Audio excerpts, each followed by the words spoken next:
गोडसे सावरकर से मिलकर महात्मा गांधी की हत्या करने दिल्ली गया था।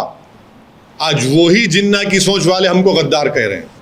तुम जो बोलेंगे मैं नहीं बोलूंगा, गोली मार दो, क्या करोगे? तुम गोली मार सकते ना, तुम्हारी काबिलियत गोली मारना है। मेरी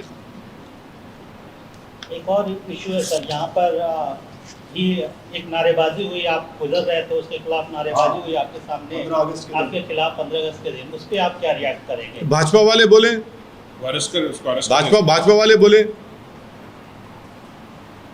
उनका कहना है। सुनिए, भाजपाइयों को जानना चाहिए कि जब मौलाना अबुल कलाम आज़ाद जिन्ना के खिलाफ खड़े हुए थे तो जिन्ना की सोच रखने वाले मौलाना अबुल कलाम आज़ाद गद्दार कहते थे। आज वही जिन्ना की सोच वाले हमको गद्दार कह रहे हैं। समझे ना आप?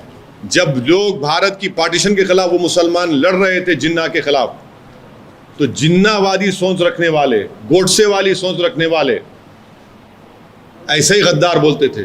तो आज भी जिन्ना की सोच के लोग जिंदा हैं, उनके जानशीन जिंदा हैं, उनके लुत्फे से पैदा होने वाले आज भी जिंदा हैं। क्या कर सकते हैं? सर भारत माता की जय नहीं बोलते, इसलिए वो नाराज है। अरे भाई, तुम जो बोलेंगे मैं नहीं बोलूंगा, गोली मार दो, क्या करोगे? तुम गोली मार सकते ना, तुम्हारी काबिलियत गोली मारना है। मेरी काबिलियत सच्चाई को बयान करना है। और तुम्हारे सामने से गुजरा हूं, फिर गुजरूंगा, हिम्मत है तो रोक के देखो मेरे को।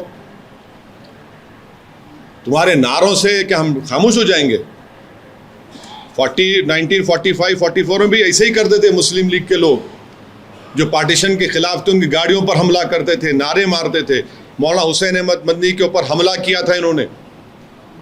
यही जिन्नावादी सोच रखने वाले लोग तो आज भी जिंदा है। वो लोग, हमको उससे मतलब नहीं। हमारा रास्ता चलता रहेगा, हम चलते रहेंगे। पुकारो, कितना पुकारोगे? आखिरी सवाल सर, आपने कहा, हाँ, आपने कहा सर कि गोडसेवादी, तो आपको कहना है कि बीजेपी की आइडियोलॉजी गोडसेवादी आइडियोलॉजी? अभी जिन्नावादी गोडसेवादी तो है ना।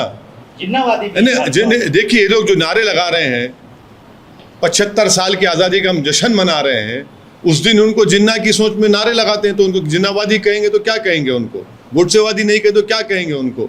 रहा सवाल आपका सवाल मैडम सावरकर के बारे में, जस्टिस कपूर कमीशन की रिपोर्ट पढ़िए। जस्टिस कपूर कमीशन की रिपोर्ट में सावरकर को गांधी की हत्या में एक मुजरिम करार दिया है कि उनका इन्वॉल्वमेंट था। तो जो गांधी की हत्या में justice Kapoor commission, inquiry commission act के तहत बनाई गई थी, जस्टिस कपूर सुप्रीम कोर्ट के retired chief justice of India थे, उनकी रिपोर्ट कह रही है। अरे तुम्हारे को नहीं मालूम तो हिस्ट्री तुम क्यों बकबक करते यार? तुमको सर उनका रोल अपन इग्नोर नहीं कर सकते ना सर? किसमें इग्नोर नहीं कर सकते? Freedom fighting. हाँ, यकीनन मर्सी पिटीशन में 5 मर्सी पिटीशन लिखे, इग्नोर नहीं किया जा सकता उसको ना। बिल्कुल, हिंदुत्व किताब लिखे, इग्नोर नहीं किया जा सकता उसमें, बिल्कुल इग्नोर नहीं किया जा सकता। कौन कह रहा है इग्नोर करने के लिए? हम तो सच्चाई बयान कर रहे हैं आपको। सर, अब तो हर जगह वीर सावरकर के पोस्टर्स आ रहे हैं, महाराष्ट्र हो, हम उन लोगों से कहेंगे जस्टिस कपूर कमीशन रिपोर्ट पढ़ो। हम क्या कहना? महात्मा गांधी की हत्या में उनका रोल रहा है। गोडसे सावरकर से मिलकर महात्मा गांधी की हत्या करने दिल्ली गया था। ऊपर गया था, घर के ऊपर, किताब में लिखा हुआ है, फैक्ट है। अब आप लोग गोडसे की तायद कर रहे हैं तो मैं क्या कर सकता हूं उसमें? आपको किताब भी दिया पढ़ने के लिए, आप पढ़ ही नहीं रहे।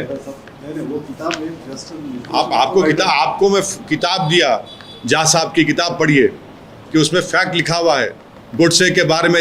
और जितने गांधी की हत्या करे वो कम गलीज कैरेक्टर के लोग थे, औरतों को धोखा देते थे, एक से मोहब्बत करते थे, एक से मुंह काला करते थे। जो महिलाओं से वफा नहीं कर सके, यकीनन वही लोग गांधी को कत्ल कर सकते हैं, और उन्होंने कत्ल किया गांधी को। मिल्लत टाइम्स को आपकी जरूरत है, हमारी आप माली मदद करें।